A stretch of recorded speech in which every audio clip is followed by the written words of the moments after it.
Part 1. You will hear a woman phoning an electrical repair company about a problem with a piece of household equipment. First, you have some time to look at questions 1 to 7. Now we shall begin. You should answer the questions as you listen, because you will not hear the recording a second time. Listen carefully and answer questions 1 to 7. Hello, Sinclair Electrical Services, Kevin speaking. Oh, good morning. I believe you do television repairs. That's right, we do. Well, my television's not working, but I don't have a car. Can you come round to see it? That shouldn't be a problem. Good. Can I just take a few details then? Certainly. So, if I could start with your name? Yes, it's Mrs. Douglas. Douglas? It's double S at the end, actually. OK, and the address? 135 Park Hill Avenue. In Somerton? That's right. And would you like my phone number? Yes, please. It's 765-482. 428? No, 82. OK, right. So, what's the problem with the television? Low volume. Even when you turn it up to maximum, it doesn't seem to make much difference. I mean, it's quite an old TV, but it's always worked perfectly well up to now. And the picture's okay. I did wonder. We had a power cut a couple of days ago, and it's not been right since then. I don't know if that could have affected it. It certainly might have something to do with it. Anyway, I'll come over and have a look. Can you tell me the make and model number by any chance? The number will be on the back of the TV. Yes, it's Schneider. That's SCHNEIDER. And the model number's, let me see. Yes, it's SVV5002. Right. Is that a fairly recent model? Not really. I got it 7 years ago. I remember the date because it was the year after I moved into this house, and that was 8 years ago. I hope you can fix it. I really don't want to buy another one. Before you hear the rest of the talk, you have some time to look at questions 8 to 10. Now listen and answer questions 8 to 10. Well, I'll see what I can do when I come round to the house to look at it. I think I know your road. Is it the one that's off the high street? That's right. The house is on the left if you're coming from the high street, just before the road bends to the right. I'm afraid it's getting harder and harder to park on the road, but if you drive on round the bend, you can usually find somewhere. That's all right. Now, let's see. When would it be convenient for me to come round? Well, as soon as possible, really. Well, what's today? Friday. I'm booked up today, and then we've got the weekend, so I'm afraid it looks like Monday morning's the earliest. You can't come tomorrow? Well, Saturday morning I'm in the showroom, and I don't work Saturday afternoon and Sunday. OK. I'll make sure I'm in. Oh, and one last thing. I wonder if you'd mind telling me how you heard about us. We've just opened a new web page, and we're interested to see how effective it is. No, I actually heard about you from the woman next door. She couldn't remember your number, but I looked it up in the phone book. Oh, right. It's always the best advertising, word of mouth. Right, OK. Thank you, Mrs. Douglas. Thank you. Goodbye. That is the end of Part 1. You now have half a minute to check your answers.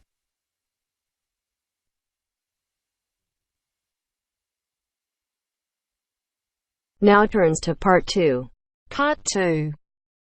You will hear part of a tutorial between two students and their tutor. First, you have some time to look at questions 11 to 15. Now, listen carefully and answer questions 11 to 15. Dr. Barrett? Sammy, come in. Is Irene with you? Yes. Good. Sit down. Right, we're looking at how far you've got with your research project since we last met. You decided to do a survey about computer facilities at the university, didn't you? That's right. We decided to investigate the university's open access centres and, in particular, the computer facilities. Lots of the students are having trouble getting access to a computer when they need one, So we thought it would be a useful area to research. Good, fine. It's not a topic anyone has looked at before, as far as I know, so it's a good choice. So what background reading did you do? Well, we looked in the catalogues in the library, but we couldn't find much that was useful. It's such a specialised subject, hardly anything seems to have been published about it. And as well as that, the technology is all changing so quickly. But the Open Access Centre has an online questionnaire on computer use that it asks all the students to do at the end of their first year, and the supervisor gave us access to that data, so we used it as a starting point for our research. It wasn't exactly what we needed, but it gave us an idea of what we wanted to find out in our survey. Then we designed our own questionnaire. And how did you use it? We approached students individually and went through our questionnaire with them on a one-to-one basis. So you actually asked them the questions? That's right. We made notes of the answers as we went along, and actually we found we got a bit of extra information that way as well, about the underlying attitudes of the people we were interviewing, by observing the body language and things like that. How big was your sample? Well, altogether we interviewed a random sample of 65 students, 55% male and 45% female. And what about the locations and times of the survey? We went to the 5 open access computer centres at the university, and we got about equal amounts of data at each one. It took us 3 weeks. We did it during the week, in the day and in the evenings. Not the weekends? No. So presumably your respondents were mostly full-time students? Yes. Oh, you mean we should have collected some data at the weekends from the part-time students? We didn't think of that. OK, it's just an example of how difficult it is to get a truly random sample. So, how far have you got with the analysis of results? Well, everyone agreed there was a problem, but we're more interested in what they think should be done about it. The most popular suggestion was for some sort of booking system. About 77% of the students thought that would be best, but there were other suggestions. For example, about 65% of people thought it would help if the opening hours were longer, like 24 hours a day.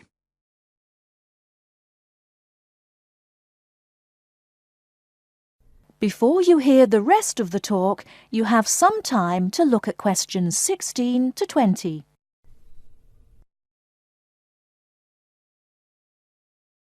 Now listen and answer questions 16 to 20. So, what other suggestions did people come up with?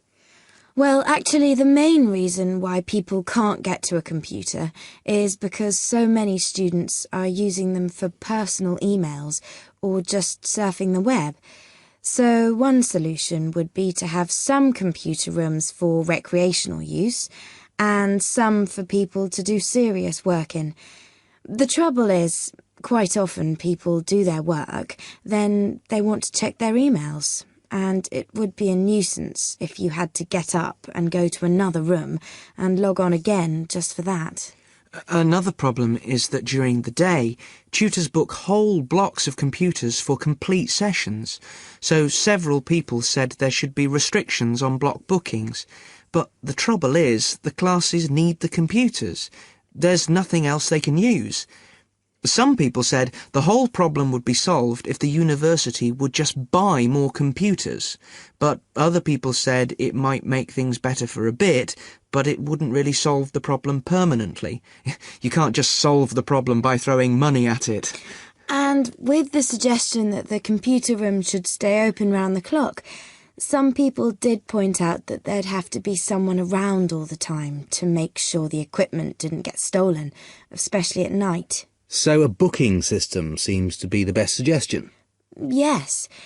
Apparently some universities have a sort of queuing system. It means the staff at the open access centres have to organise it, but people say it works quite well. You go along, and if there isn't a computer free just then, you're given a numbered ticket, and then when your number is called out, you have the next available computer. Or it can be done electronically as well, but that's more complicated, and it isn't really necessary. Good. So, now let's discuss... That is the end of part 2. You now have half a minute to check your answers. Now turns to part 3. Part 3. You will now hear a radio talk on agricultural regulations. First, you have some time to look at questions 21 to 25.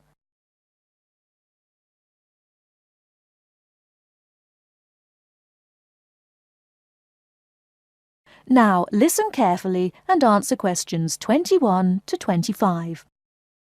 Could there be clearer proof of the arrogance and indifference of those who are supposed to keep our food safe than the muzzling of John Verrill?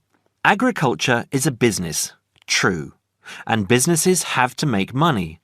But this shows how ministers and officials put the profits of the agriculture business before the well-being of the British people. Mr. Verrill, a pharmaceutical chemist, was appointed to represent consumers on one of the many committees that advise the government on food safety. When he tried to do his job, though, and wanted to warn ministers of a danger to children's health, he was refused permission to do so. The danger comes from hormones given to cattle in the USA and some other countries to make them grow faster. They speed up the animal's development to maturity, thus making meat production more profitable. There have, however, long been fears that the hormones have horrendous effects on the people who eat them, causing diseases as serious as cancer. Once these hormones were used on British cattle too, but over 20 years ago they were banned in Europe for being too dangerous. Indeed, so concerned is the European Union that it banned imports of hormone-fed beef years ago, much to the fury of the US government, which wants to sell it all over the world. Several years ago, the USA and Canada asked the World Trade Organization to declare the ban illegal and to punish Europe for failing to lift it. The WTO, with its long record of refusing to let environmental or safety concerns interfere with trade, agreed, imposing fines of more than $120 million a year on the EU for its refusal to back down. The British government now backs the Americans, claiming that there is no proof that hormone-fed beef does any harm. This is where Mr. Verrill comes in. He is very angry with the government, especially as their claim comes out just after a Danish study shows that growth hormones are 200 times more dangerous than was previously thought. Worried by these findings, Mr. Verrill spoke to government representatives, who did nothing. Before you hear the rest of the talk, you have some time to look at questions 26 to 30. Now listen and answer questions 26 to 30. Not only that, but they have not been testing beef which is imported, which, by law, they are required to do. This directly affects the British public, as about 40% of the beef British people eat comes from abroad, supposedly from countries like Brazil, which does not allow the use of growth hormones. Brazilian beef is stocked by some British supermarkets and widely used in catering. Yet, when a Brazilian farm was recently visited by EU inspectors, a large stockpile of this banned substance was found. This is not the first food scandal we have had in our country. Take the present concern over a well-known chocolate company. Several months ago, the company found out that its sweets were contaminated with a rare form of salmonella, but they did nothing about it, leaving their sweets in the shops to be bought by the unsuspecting public. It was not until 5 months later, when several children had suffered food poisoning, that the chocolate bars were removed from the shelves. It makes you wonder how many other dangerous foods have been allowed onto our plates. That is the end of part 3. You now have half a minute to check your answers. Now turns to Part 4. Part 4. You will hear a talk on seasonal affective disorder. First, you have some time to look at questions 31 to 40. Now listen carefully and answer questions 31 to 40.